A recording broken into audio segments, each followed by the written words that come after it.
Bismillah ar-Rahman Rahim. Assalamu alaikum ji. We are here with episode number 3 of this mini series that we're doing from the platform of Ghamidi Center of Islamic Learning. We're doing this series about matters which I think are very important for anyone to know, whether they be Muslims or whether they be non-Muslims. We're talking about things in this series which I believe are very frequently asked questions about God and existence by a lot of people. We talked about before, just to give you a summary, we talked about the fact that why should anybody see revealed religions over other ideologies when it comes to finding out answers about God or existence is concerned. Then we talked about that within the framework of revealed religions, why should anybody see Quran or Islam for that matter? Then we talked about the fact that what kind of a book is Quran exactly, and how should one go about reading it? And today we're going to talk about the basic message of the Quran. And to talk about Quran, I have with me, it's a privilege, and I'm very happy that I have with me a very, very accomplished scholar, Dr. Shehzad Saleem Sahab. Thank you so much, sir, for joining us again. Well, it's my pleasure to be on your show. Thank you very much for asking to be with you. Thank you. Thank you so much, sir. Today, I think we're talking about a very important aspect of our program, which is, I think, the crux of the entire program, which is that what is the basic message of the Quran? And let us talk in a way that if somebody is hearing us who has no idea about Quran, who has no idea about Islam, even they should be able to get the basic core message of the Quran. So I think before we come to the message part, I think it's very important to talk about the giver of the message. We know that Prophet Muhammad, peace be upon him, gave us the Quran as a collection of speech, as a collection of dialogue of God himself. So what has this God told us about himself in the Quran? What is, I think, God according to himself in the Quran? Because it's very important from the perspective that it's the same God, according to Quran, who is not acting in isolation. It's the same God who talked to Jesus, who talked to Moses, who talked to Abraham, and who was talking to a multitude of people around the globe before Abraham. It's that God. It's the God which is beyond space and time. It's the ultimate reality, which is not some blind force of nature. Ultimate reality, as per the Quran, is conscious. It has consciousness. It has a will. It has intention. It can understand things. So it's very big revelations. It's very big revelations. So tell us more about this particular God who has talked to us and the preserved speech we have with us in the form of Quran.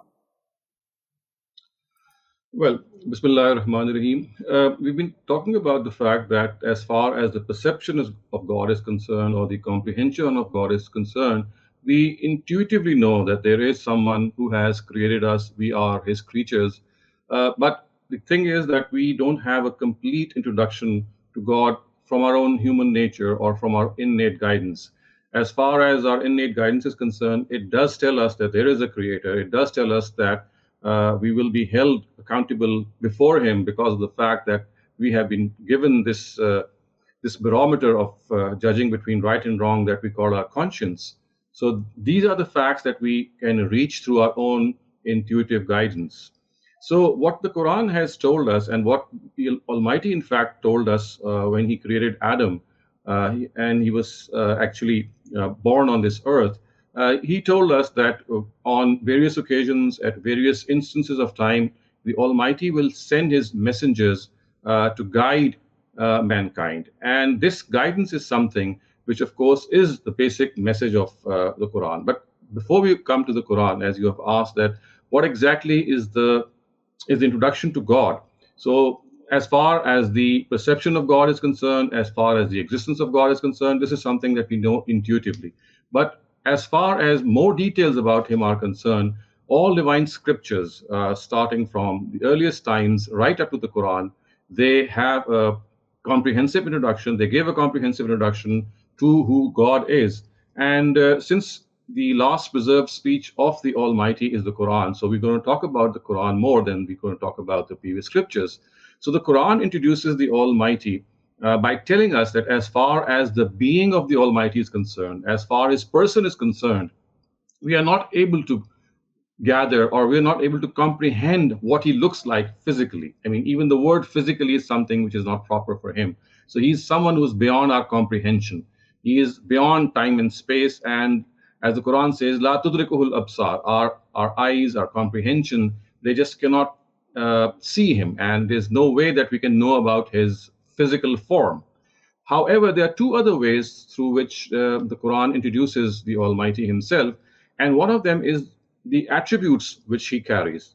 Thus, for example, the fact that He is a merciful God, He is gracious, He is compassionate, He is kind, He is just, He takes revenge from those who deliberately deny the truth, He is powerful, He is pure. So, all these attributes we find are dispersed in the Quran, and they give us a fair idea about the attributes of the Almighty. So, as far as the being of the Almighty is concerned, of course, we cannot grasp Him.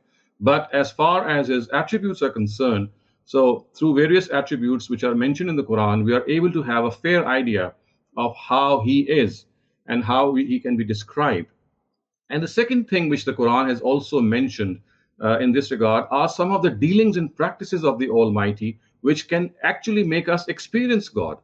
So the being of God is something which is beyond our comprehension. The attributes of God are something which we can imagine and which we can have an idea of when we study the Quran. And the practices of the Almighty are something which can literally experience. And these are some of the practices which the Quran mentions. And just to give you an example, the Quran tells us that this world has been made on the principle of trial, and people here have been sent not because of any other reason, but to try and test them. So this is one of the established practices of the Almighty, that this world has been created as a means of trial for people, and this trial is conducted either through making them pass through adverse circumstances, or making them pass through circumstances which are conducive to them.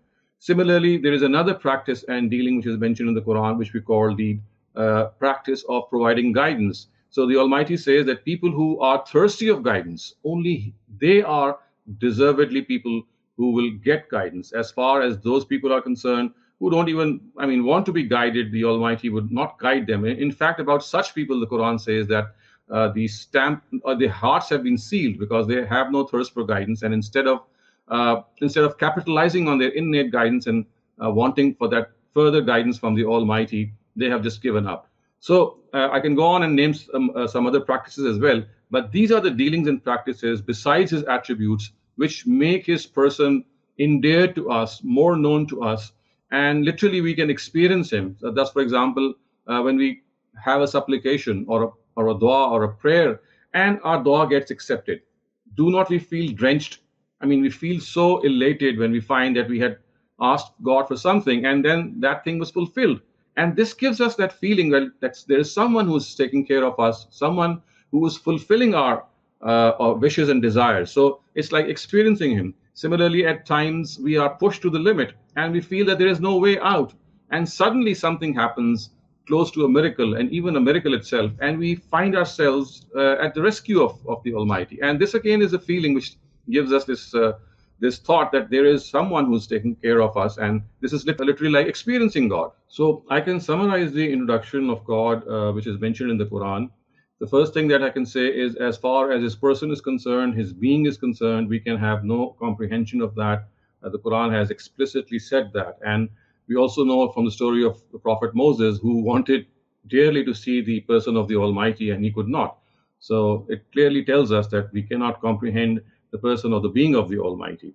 The second thing that we can know about the Almighty is His attributes. And these attributes, which I just described, are profusely mentioned in the Quran, and they gave us a fair idea about His person, simply because a very small semblance of these attributes are found in our own selves as well. Thus, if God is merciful, we have this very small, tiny attribute of mercy in ourselves as well in relation to God. And similarly, justice and sympathy and compassion and kindness, all these attributes that we find in ourselves are very small reflections of what the Almighty is like.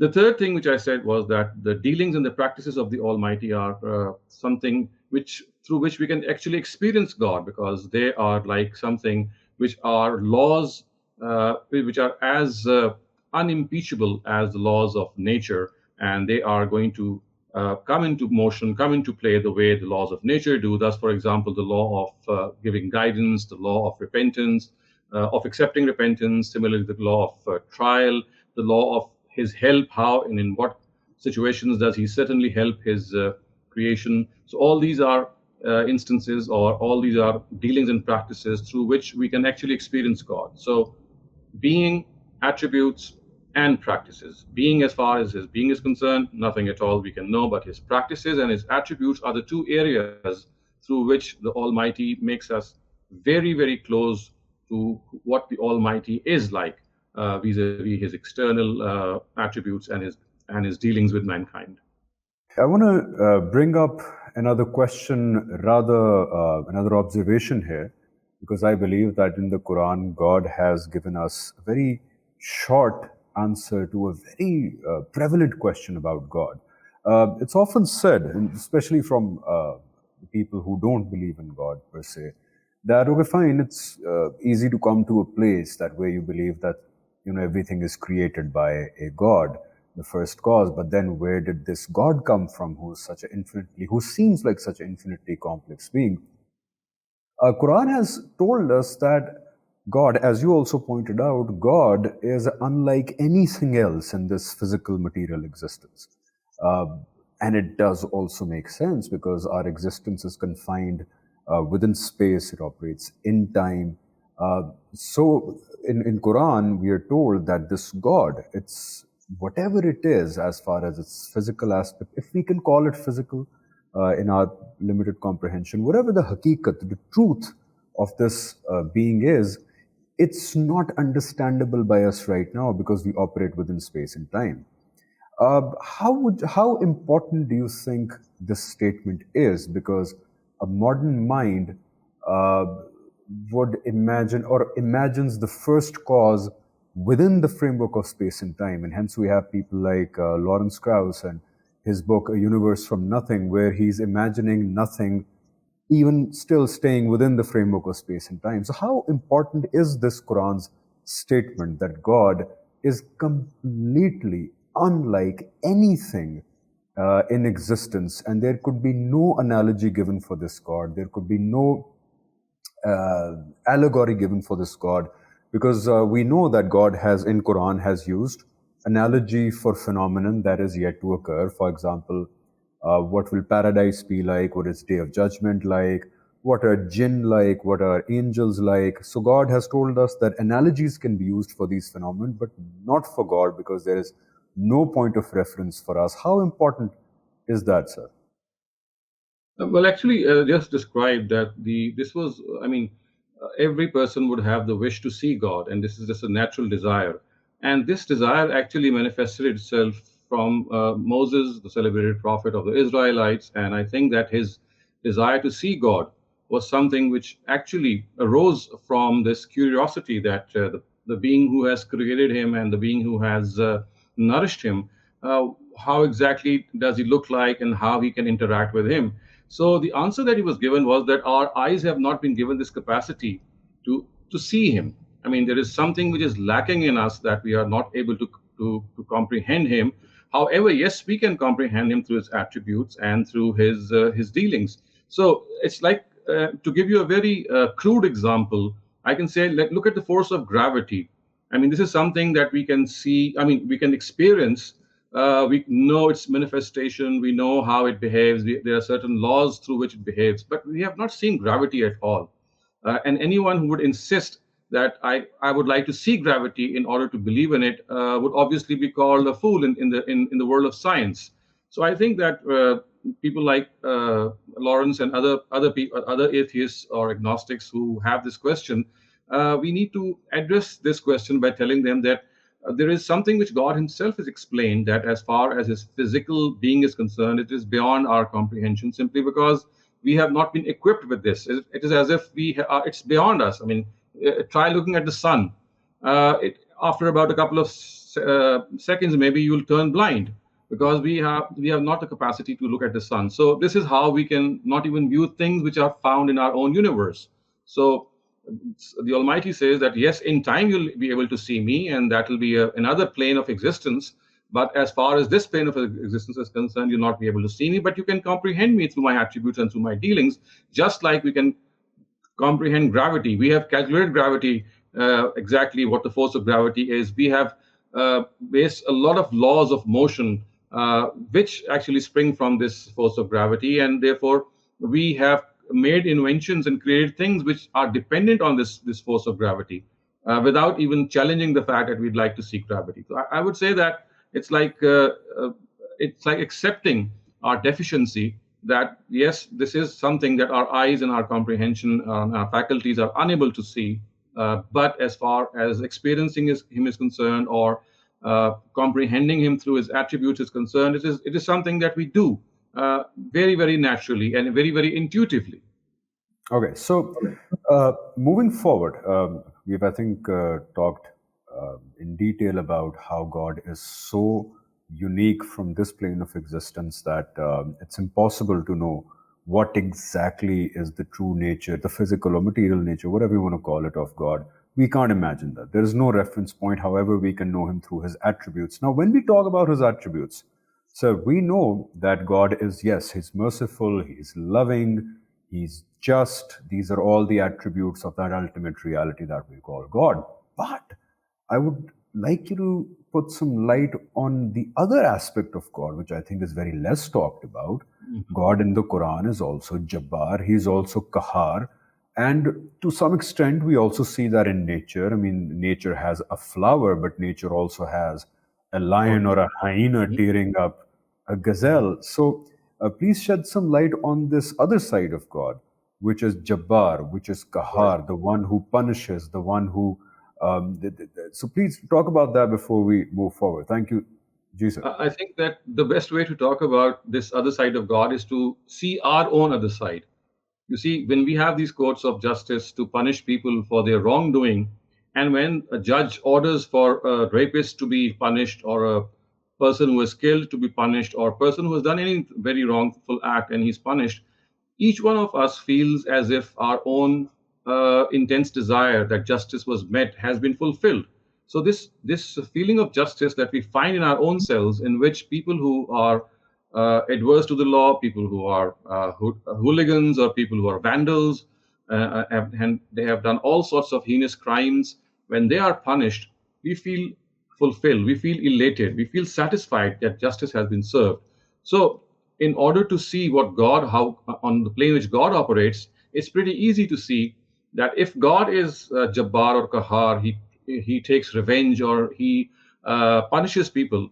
It is precisely for this reason that justice is something that when we administer, we do punish severe criminals, or criminals who have really taken the law in their hands. So I think God is no different.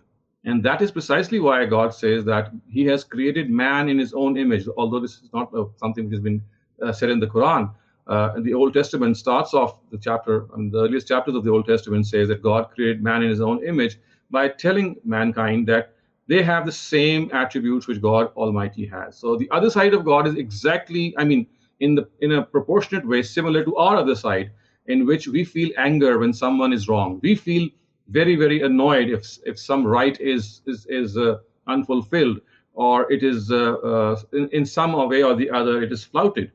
I think if this is something what we feel, then all the more reason that the Almighty would feel much more than that, because as far as He is concerned, we are very imperfect people who might not be even be able to administer justice, in spite of wanting to administer justice and punishing the people who have perpetrated a crime. But the Almighty, of course, is all-knowing, and He can seize anyone. So as far as He is concerned, He even knows the intentions of people, which we don't know. And people who have those bad intentions, I mean, at times we are fooled by them. But this is not the case with the Almighty. So His all-embracing justice is something which actually is the reason that the Day of Judgment takes place, and which actually tells us that this other side of God is actually the side which exists in our own self, and this is something which is something very, very logical, and it must exist. Otherwise, if criminals are allowed to go scot-free, or people who do bad things are they are not taken to task, it would only mean that there is no law in this universe, and everyone can do whatever he likes or she likes, which of course would be against justice. Hmm. Okay, so as you mentioned that according to revealed religions, scriptures, and Quran, life and attributes like understanding, like seeing, hearing, feeling sad, or I mean, feeling angry or feeling happy, these are all attributes of that ultimate reality, the first cause, the source, or Right. God, and we have those attributes in order to fulfill the test that we have, and so we can understand God better. And I think the biggest dalil of this is that we can understand the universe and its mechanisms in such a detail that Einstein said the most weird part about universe is why is it so intelligible for us humans? Why can we understand it so Mhm. much? Dr. Saab, what do you think that once we do make peace with the fact that, yes, okay, that first cause, these are his attributes of feeling angry, of feeling happy, these are his attributes. Then do you think one would be at ease when in Quran people are threatened with consequences, when in Quran this God seems to be angry, in Quran when this God seems to be happy, this God seems to be very appreciative, then can one make peace with it? Because often people say that, you know, since they imagine God to be this inanimate thing, uh, then it feels weird to see in the Quran that this God is being angry and happy. So, do you think one can make peace with it? Do you, sir? Well, yes, I think that we can make peace with it because you see, if you think that God is a feelingless or an emotionless being, this is certainly not what the God of the Quran is, or in matter of fact, the God of all the scriptures is. He is a person who has emotions and feelings. His anger is something which is very similar to our anger, although we have it on a very small scale. And I just gave you this example that if someone beats up a very innocent person, would not we be angered very much? So, on a very similar scale, if the Almighty sees that innocent people are being beaten up or they are not being given their rights, that will make him angry as well. So, if we know the God that we are talking about is a personal God, He's a God who addresses our emotions, who Himself has emotions, who Himself behaves in a way which is commensurate to the situation. So, wherever anger is needed, we find anger in with Him, because at that very instance we would also be angered, and wherever happiness is needed, we find that he is happy, because at that very instance, we too would be happy. Although the scale, of course, is something very different. But the fact is that we can appreciate that. So I think it's all a question of introspection, and the fact that we have those feelings exactly as the Almighty has. The only thing is that those feelings are at a very, very small scale, at a minuscule scale, and also they are not, I would say, perfect, because as far as the perfection is concerned, it's only something which God will administer, and that is how, at times where we feel angry. I mean, there could be instances in which we don't feel angry, but we feel that God is angry. And it is here that we must understand that his anger is perhaps because there are certain facts which are hidden to us, but he knows about certain people. So if he's angry about certain people regarding something, by analogy, we can see that there are certain things that he has always been angry vis-a-vis. If we would have been known the same facts, we would have been angry at the same level. So if there are other cases in which he is angry, but we don't know the cause, so we can deduce the fact that there must be something that we don't know, because of the fact that he knows intentions, he knows a lot of things. His knowledge embraces everything and has so much to it that if there is something that he is expressing and we are not making sense of it, then we have to trust the fact that there is something that is not in our knowledge, because he behaves in a way that is very similar to how we would imagine someone to behave. And if he's behaving in a certain circumstance in which we don't have sufficient knowledge, then he must be having something to it. And Okay. I think that if Okay. this is by an analogy extended, we can clearly understand that the anger of God, if you look at the Quran, and we discussed, I think, this in the last episode as well, that his anger burns really. I mean, he's very angry at people, for example, who are extremely arrogant, who would deny the truth in spite of the fact that they know it is the truth. He's angry at people like Satan, who, of course, he denied. He's arrogance personified. So I think that if you look at the Quranic verses, wherever his anger is reflected in them, you'll find that that anger has a cause which is very similar to if we had that complete knowledge, we would also have. And in most cases where we have that knowledge, for example, as I said, arrogance is something which would anger us as well. Injustice is something which would anger us as well. If young boys and girls they are molested or raped or even killed and persecuted, we would be angry equally. So I think it's a question of introspection, and then at times having trust in the Almighty that there are certain areas that we might not exactly be able to comprehend, but we have the dealing of the Almighty saved in our mind that, well, He is angry only with people who have that extreme form of, a lack of humanity in them, which has made them close to animals, which has evoked the anger of God. Okay, so another aspect I want to talk about, Shehzad Bhai, is the fact that Quran, God has also cleared some misconceptions about Himself that exist within the framework of revealed religions. For example, Mhm. I want you to comment on it that in Quran we're told that this God, Mhm. ultimate reality, is far above, let's say, phenomenon like having a child, having a son. God clears the Christian idea like God cannot have a son. He's above and beyond such needs. And similarly, we see God clearing some misconceptions about him from the Jewish side that God can have the negative human aspects like regret and being sad or crying or Mhm. forgetting. So we see God clearing these misconceptions about himself which exist within the revealed religions, like with Christianity and Judaism. What do you have to say about that, sir? Yes, you see, what happens is that as far as the perception of God is concerned, it is this perception which, at times, if not fully understood, it leads us to various deviations. So, the God of the Jews or the God of the Christians, the way they comprehended it, of course, was something which was a deviant concept, and the Almighty had to amend that in His last book. And the fact that the Jews thought themselves to be the favored people of God or the chosen people of God, and therefore they thought that the hellfire would not even touch them in the hereafter because God is someone who's going to save them because they are very, very close to Him, it was dispelled as a notion. And the Almighty said that His justice is something which is going to reign supreme. And if He had been so, if they were so favorable to Him, the Almighty actually gives these examples in the Quran and tells them that look at such and such instances, or it's at such and such a instance, I punish you. And if you were very favorite of mine and if you were very close to me, why would I have not let you go free? But I punish you. He reminds us of the incident of the calf in which they started to worship that calf. And similarly, in the case of the idolaters, they would be people who would be worshiping angels and they would think that angels are daughters of God. And the Almighty corrected their notion as well and said that, look, this is absolutely not the case. And if you associate someone with me, then you must ask whether I created someone as my pair or not. If I have not given you any information regarding my parallel, who are you to say that I have a parallel? Regarding the Christians, of course, the analogy that they made was that of course, the concept of Trinity, in which it was a convoluted form of monotheism. As far as they were concerned, they said that they believe in one God, but the way that they believe in one God is that one one God under three Godheads, as they would say.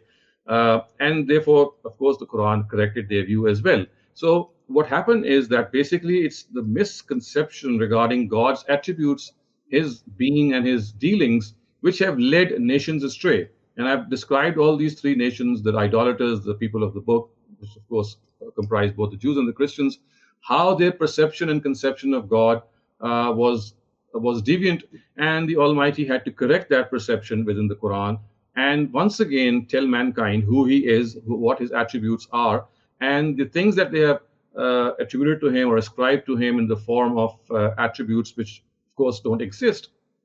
They have to be dispelled, and the fact that He is one God, and when you say He's one God, then as far as being and His existence is concerned and His attributes is concerned, there's no one who can rival Him. And you can see that the Jews and the Christians, I'm not talking about the idolaters because for them, the religion of polytheism was something which they willingly adopted. But Jews and Christians themselves, they were adherents to monotheism. They are basically monotheistic religions. But in spite of these monotheistic profession of faith that they are monotheists, they have things which, of course, go against monotheism, and the Quran had to correct that.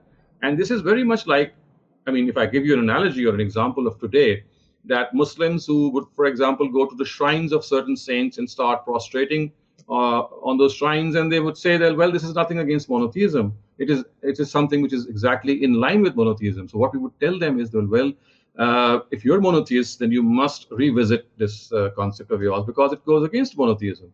So Jews and Christians, I would say, they are basically monotheists. They are basically believers in one God, but the way that they believe in one God, or the Jews or the Christians of the times of the Prophet, the way they believed in one God was something which went against the pure concept of monotheism, and they needed to be corrected.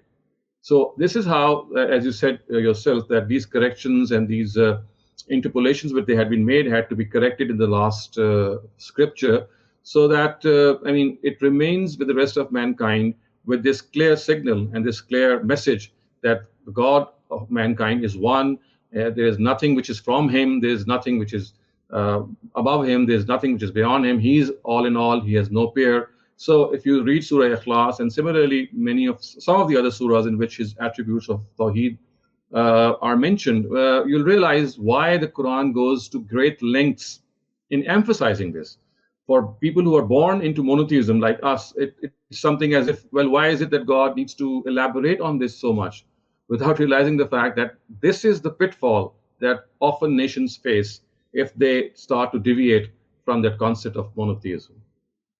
True, agreed. I think very, very important point, and we should, I think, talk about it a little bit more. I think in Quran, God has made it, because it's His last communication, very aptly clear that this ultimate reality is one. There is no partners with Him who share His authority or power or His decision making. There are no partners. There is nobody who can interfere in the workings of this ultimate Right. reality. And this entity has made it very clear that whether it be Muhammad sallallahu alaihi wasallam or Hazrat Isa, Jesus sallallahu alaihi wasallam, or Moses sallallahu alaihi wasallam, Right. all of these are on the same plane. They are all messengers and noble prophets of God, and nothing more than that.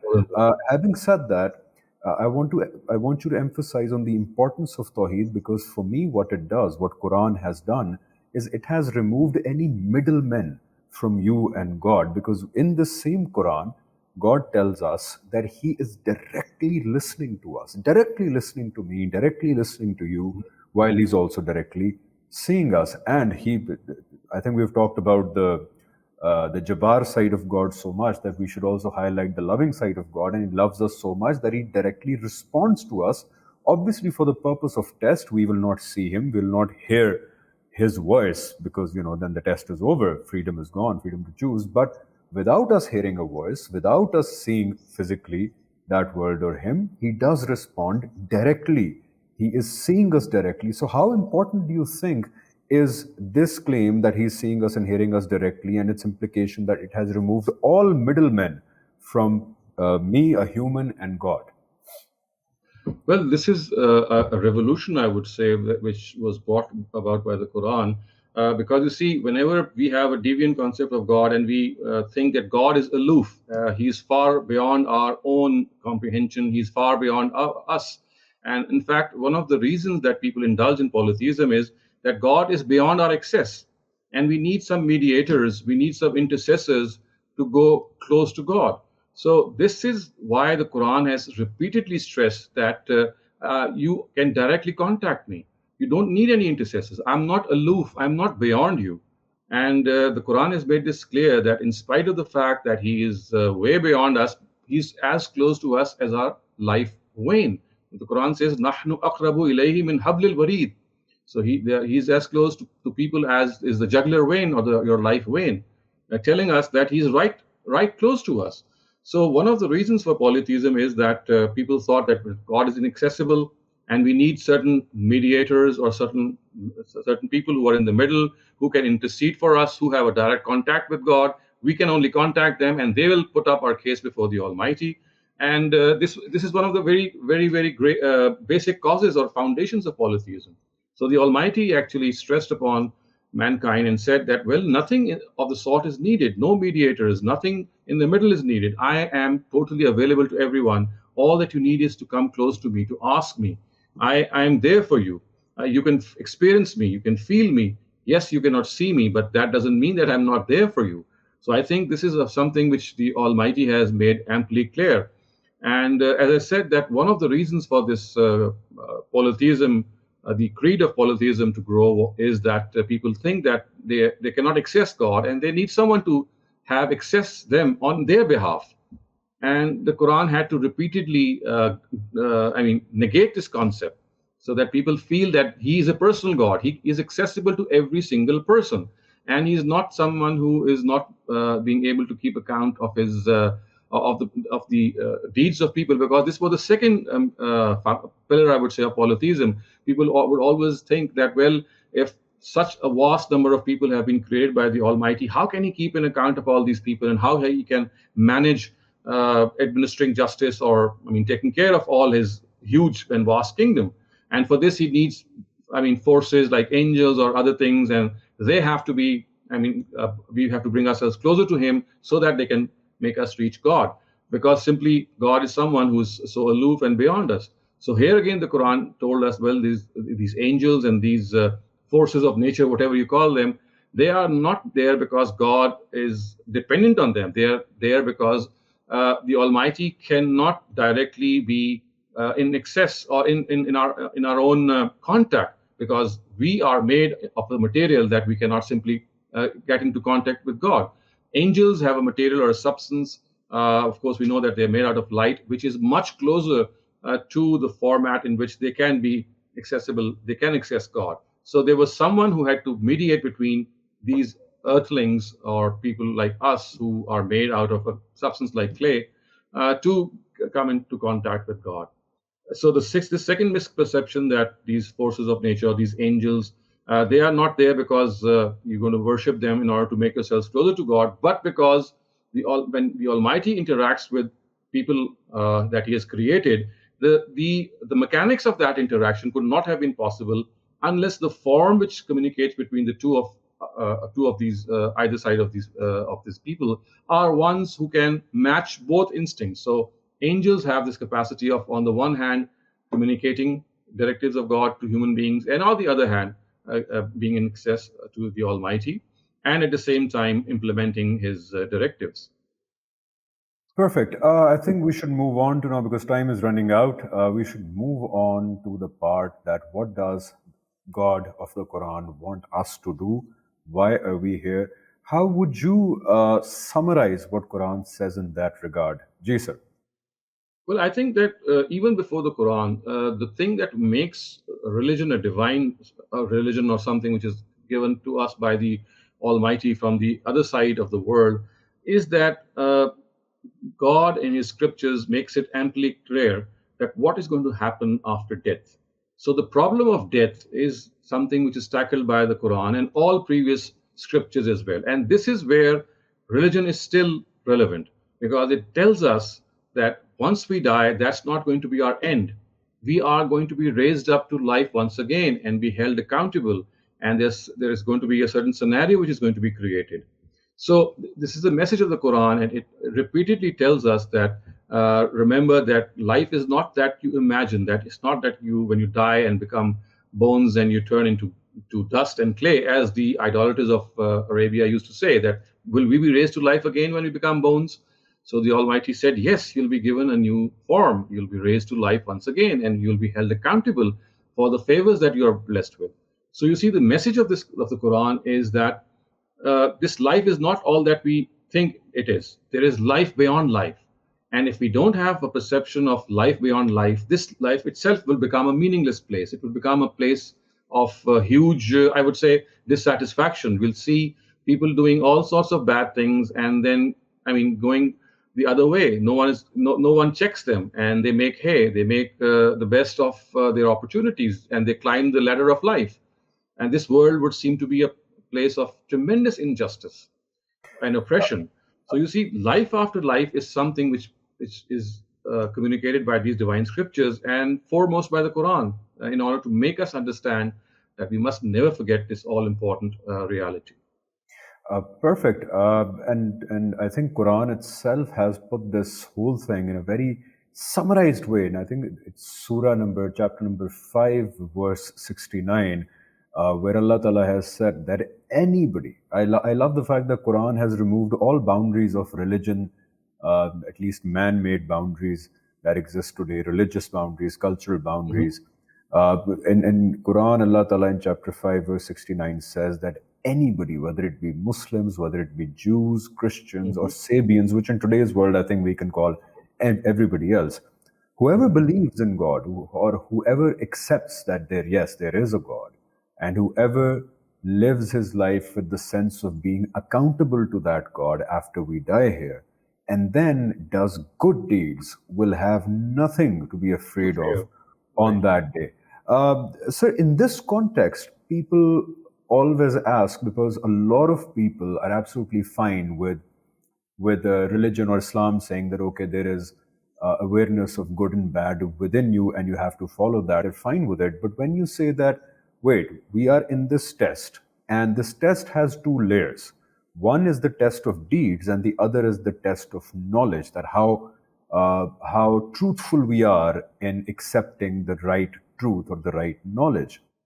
Uh, in that context, how important is the external guidance that we receive? We have the internal guidance, but on top of that, God has made arrangements for external guidance that reaches us through messengers and prophets, which give us details of whatever is within us as far as guidance is concerned, and it also corrects some um, deviances that we accumulate over time. So, how important is it that how we treat this external guidance that reaches us? Now that the messengers and prophets they won't come anymore, we have God's book with us, which is the Quran.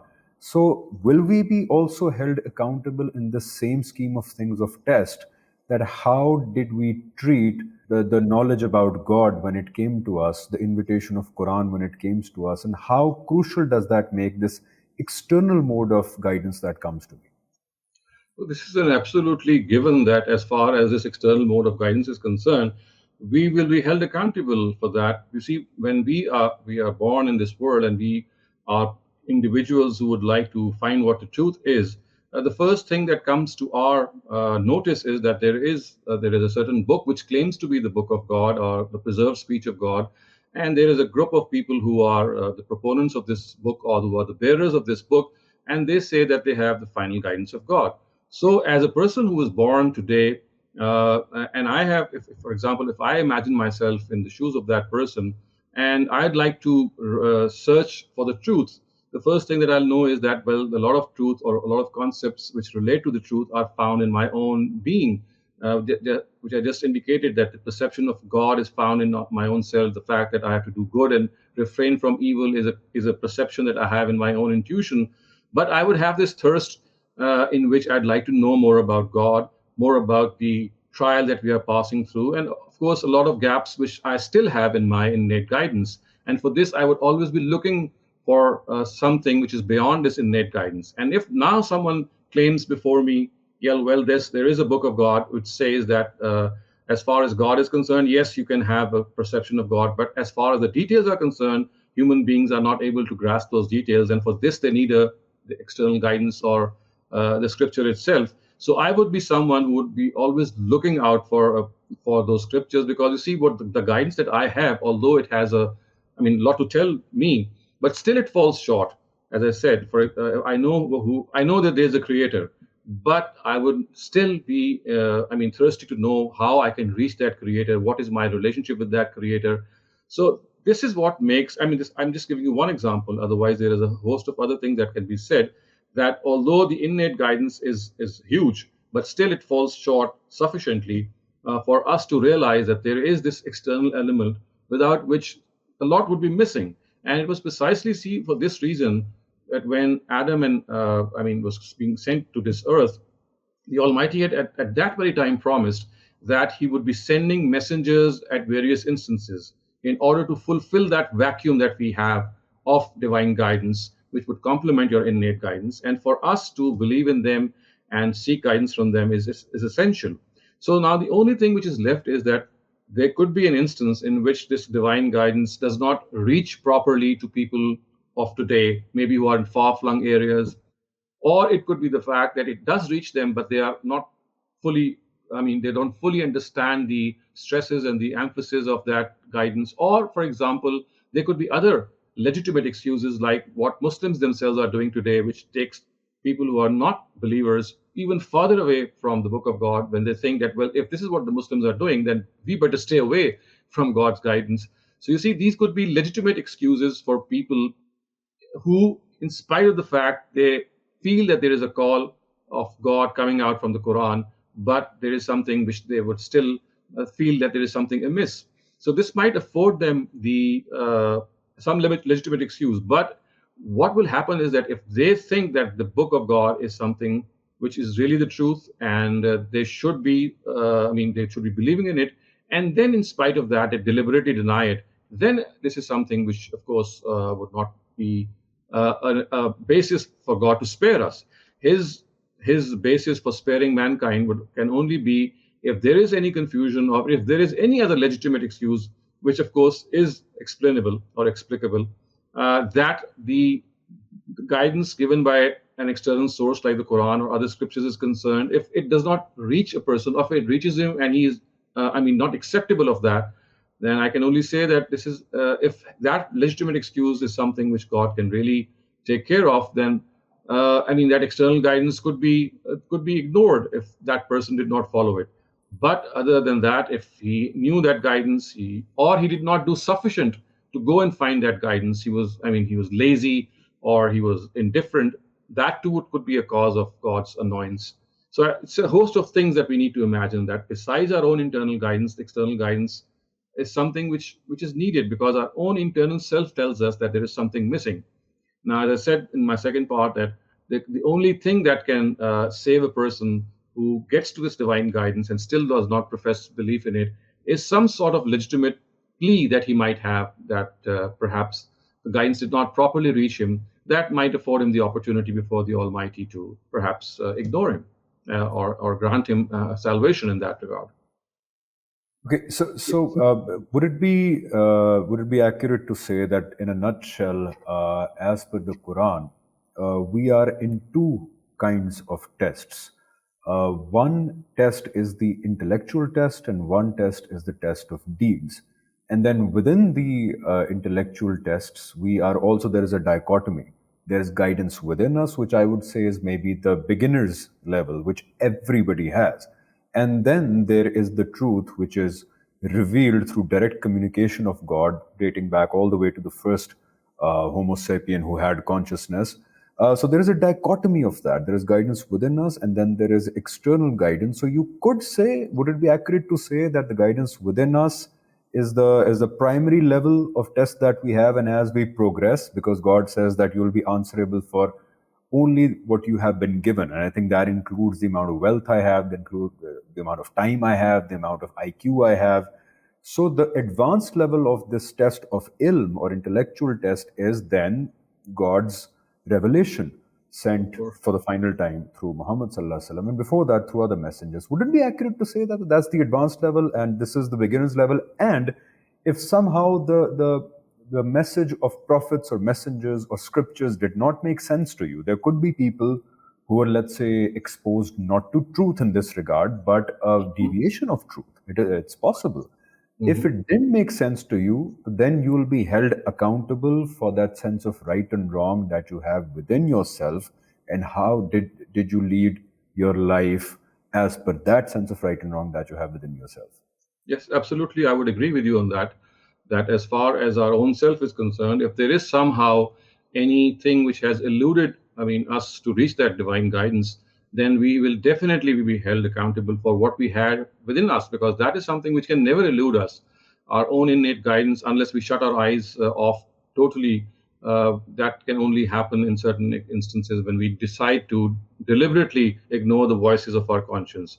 Otherwise, in the absence of any divine guidance, or if it reaches us and somehow it doesn't click, or it doesn't make sense to us, or there is some distortion in it, or any logical reason which would afford us that plea that we don't accept that guidance, In that case, yes, the innate guidance that we have regarding good and evil, and the fact that that innate guidance also tells us that accountability is going to take place, and we have to be held accountable for whatever we do. So these two things will be sufficient for a person to be taken account of. So the one of them would be that the knowledge that he has inside is something that always be tested, and secondly, his behavior or his attitude vis-a-vis the guidance that he already had. Did he follow the voice of his conscience? Did he follow the innate guidance that he had or not? Or was it just stored there and he just ignored it?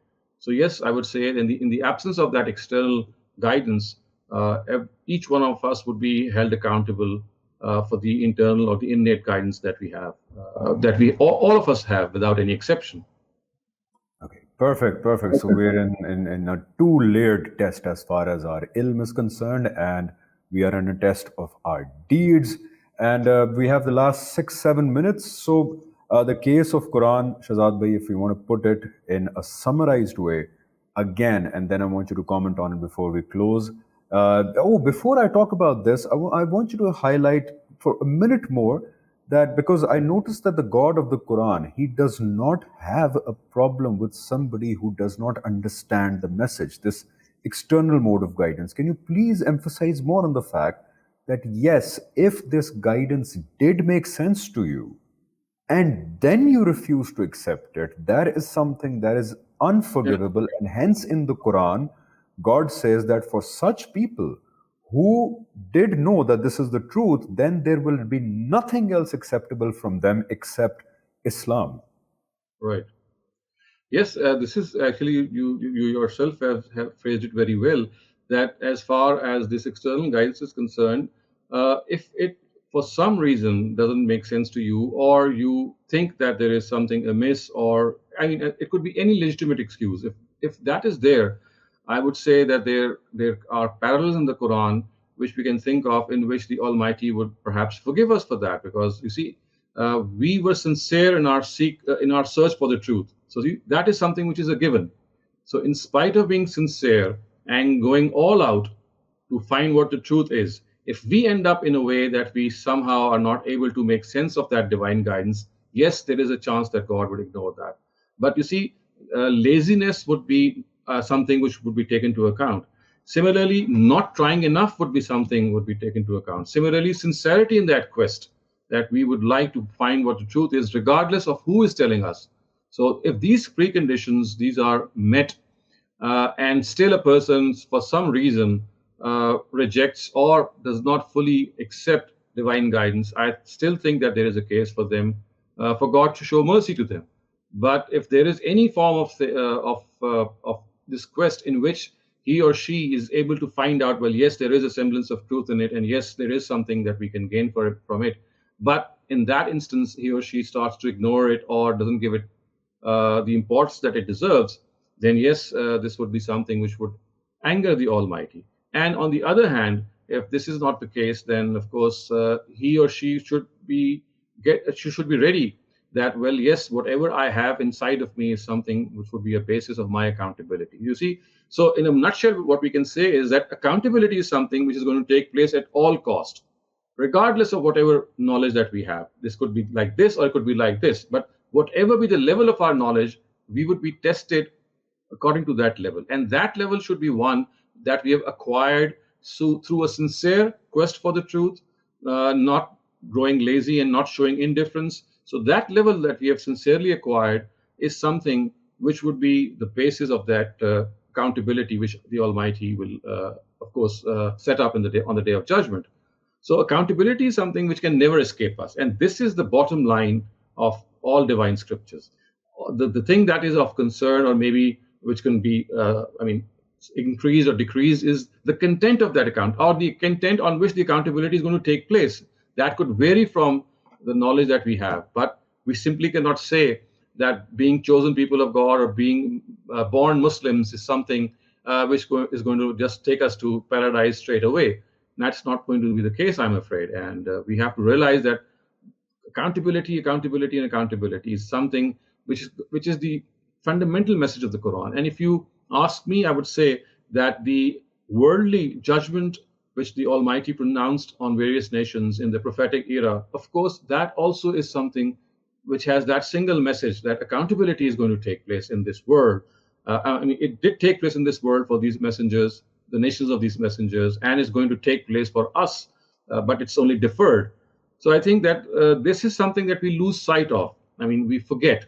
And the Almighty wants to continuously remind us that, well, you can forget things, but never forget this accountability. So you see, if you read the Quran, we have these stories of messengers of God repeatedly being mentioned every now and then. Almost every surah of the Quran would refer to those nations, how they denied and how they were taken to task, indicating the fact that we people, we human beings, have this inherent, I would say, trait of forgetting and losing this conscious level regarding there is a hereafter in which we would be judged. So look what the Quran has done. Look what the Almighty has done. He has, I mean, spread a 550-page book in a way that almost every second page we find that message of accountability through some reasoning, through some argument or the other being mentioned, so that we always keep this in mind and never lose sight of it. Perfect. So, lastly, before we move on to summarizing, again, I want us to highlight on one last very important aspect of the Quran, and that is that God has warned us of a very tricky adversary, of a very tricky dushman, enemy that we have, who actually belongs from a higher plane of existence. It's an advanced creature. It's an energy-based life form, which is called jinn. Unfortunately, which is often treated as a very fictional topic because of our idea of what jinns are, and because of Hollywood, and because of the fantasy stories about jinns. But it's a very real thing in Quran, that there are higher creations of God, very advanced physically, possibly belonging from a higher dimension. And there is one Iblis in those creations who is directly affecting our test here. We know from the Quran that God says that whoever purifies his or herself the most will be more successful in the accountability. Jitna aap purify karenge, utna hi successful. The more you purify yourself, the more successful you are in the accountability. And in this purification, there are two hurdles. One is my own self, my animal self, which stops me from being kind, which stops me from being merciful, which stops me from being sexually a purified person, etc., etc.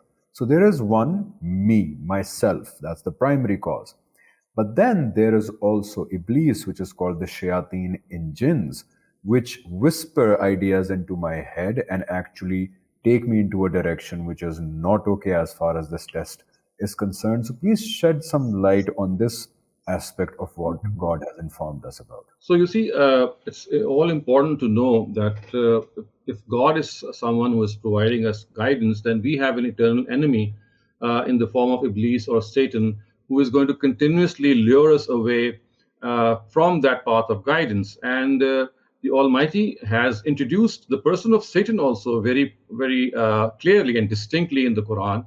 And this is because he, again, a show of his mercy, that he not only has described his own self in a way that we are able to relate to the Almighty, he has described the biggest enemy of mankind, who is Satan, in a way that we can take guard against him.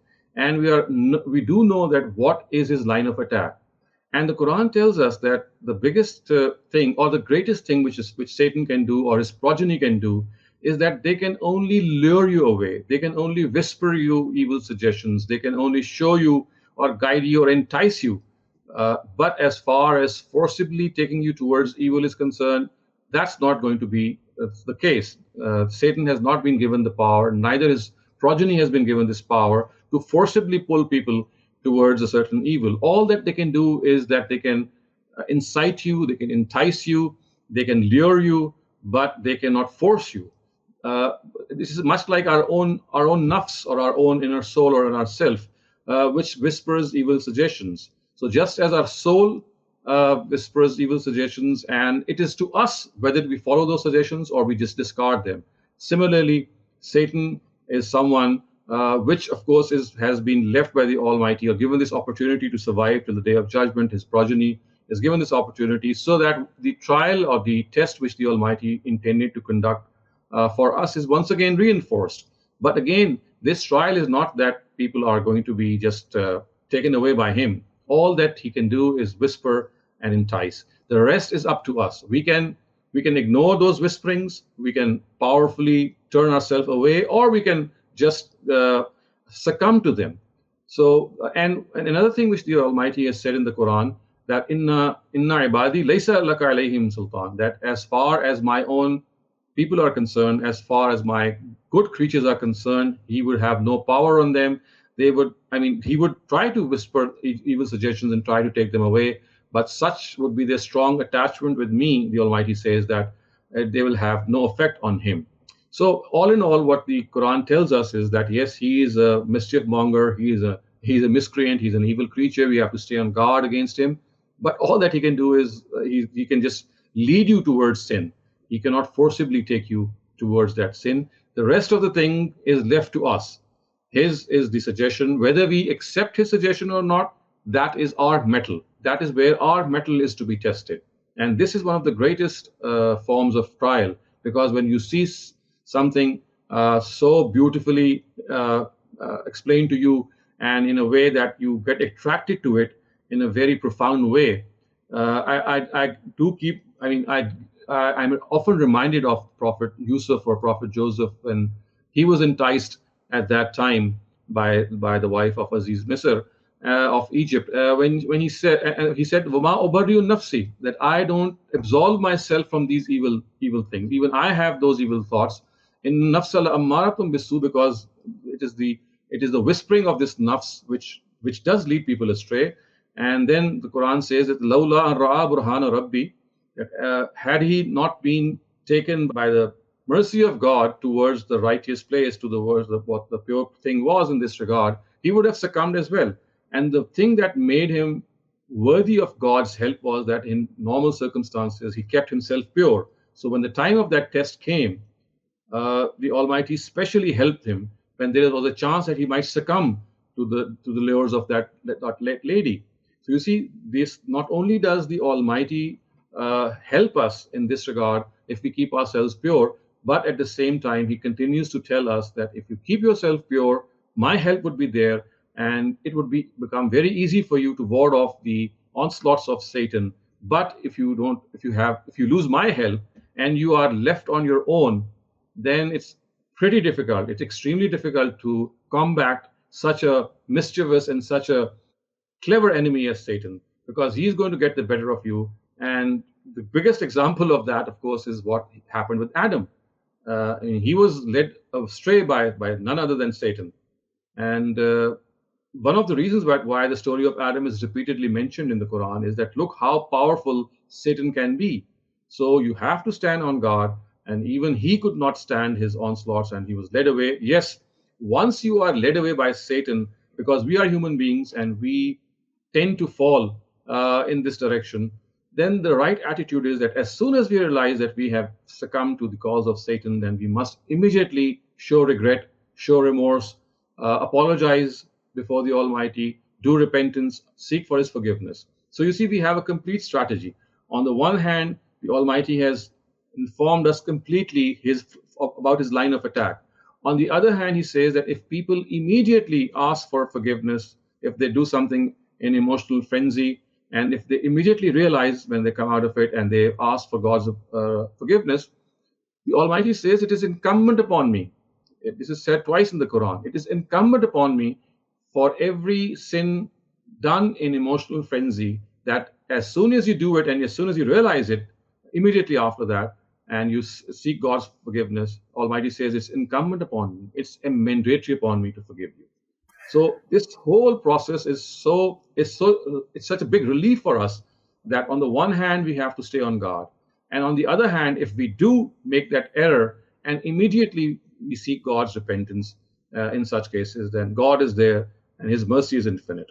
So I think this is somewhere where that all of us can find solace and comfort, that we are weak people, we are weak human beings, we need the help of God. But at times, as human beings, we do err, we do become people who go to the wrong path. But then, right after that, if we repent, the Almighty says, I'm going to forgive you. And He has not said, I'm going to forgive you once or twice or thrice.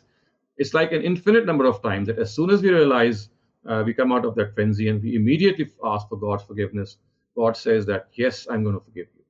And this is a huge, huge, I would say, relief, comfort, and it gives us a lot of hope in spite of the things, in spite of the sins that we might do unchecked. Absolutely. And I think it's a great statement about the love of God for us, that as long as my people keep coming back to me for forgiveness, I will keep forgiving them.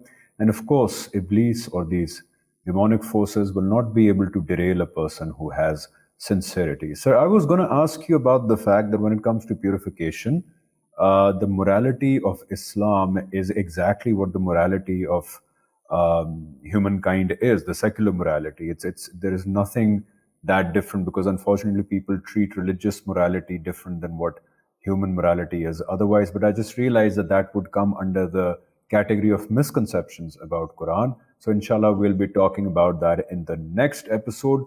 So just to summarize, and then your short comment before we end, the Quran's basic message is that we are created by a creator and we are here for the purpose of test, to demonstrate conclusively who is best in character and deeds. We will be facing accountability for the life that we lead in this world right after our death on a great day called the Day of Judgment for all mankind. And to be successful in that judgment, Quran invites us for an intellectual discovery of God and His message, and for moral and ethical reformation that has extreme levels, from beginner's level, that guidance and awareness of God is within us, to the most advanced level, which is the revelation through prophets and messengers and scriptures. The more we purify, as in the more we excel in these fields, the more we're going to be successful in that accountability. And the punishment, and if we fail, God forbid, the punishment is a very bad place. I don't even want to name it. But if we're successful, then we end up in a very good place called paradise. And Quran calls that to be the ultimate objective of every human being on the face of this planet, to reach that place called paradise. So your concluding comments. I think you've concluded this whole discussion in a beautiful way. I don't think anything needs to be added. Yes, one thing I would perhaps recapitulate, and that is that we need to understand that as far as the perception of God is concerned, as far as the image of God is concerned that we have with us, is is someone who is infinitely merciful and who is always looking out for his people. And the Quran has actually said this, that as far as the day of judgment is concerned, the purpose of that the day of judgment is less to punish people than to actually reward them. So the Quran says, "Kataba ala nafsi rahma." The Almighty says that He has made rahma or mercy mandatory upon him, and for this mercy, in order to show this mercy, He is gathering us on for the day of judgment. "La yajma'annakum ila yawm al-qiyamah." So the day of judgment of the Yawm al-Qiyamah is more to reward people. The purpose of that day of judgment is not to seek revenge. That's just a byproduct of His justice. So judgment in itself, or the day of judgment in itself, basically is for paradise, or for people who would like to go to paradise. That is why the Almighty says that I have made rahmah or mercy incumbent upon me. So if people are not realizing this opportunity, then of course it is their own misfortune, because going or sending people to hell is not the objective of the Almighty. His objective was to send them to paradise, and it was their own misfortune that they have misread this and made themselves worthy of something which was never there for them. Perfect. Sounds good. One message given to us from Adam to Muhammad, peace be upon him, and embedded within us. Thank you so much, sir. And the next episode will be, which will be our final episode, we'll be talking about the misconceptions about Quran and Islam. And it's very interesting because we're going to be talking about slavery in Islam. We're going to be talking about the face covering for women in Islam. And we're going to be talking about some moral aspects of Islam which seem to be not in line with what we call the human morality or the secular morality. We'll be talking about very interesting things in our final episode. So thank you so much for giving us time. And inshallah, see you in the next episode. Assalamu alaikum wa rahmatullahi wa barakatuh. Inshallah. Wa alaikum assalam.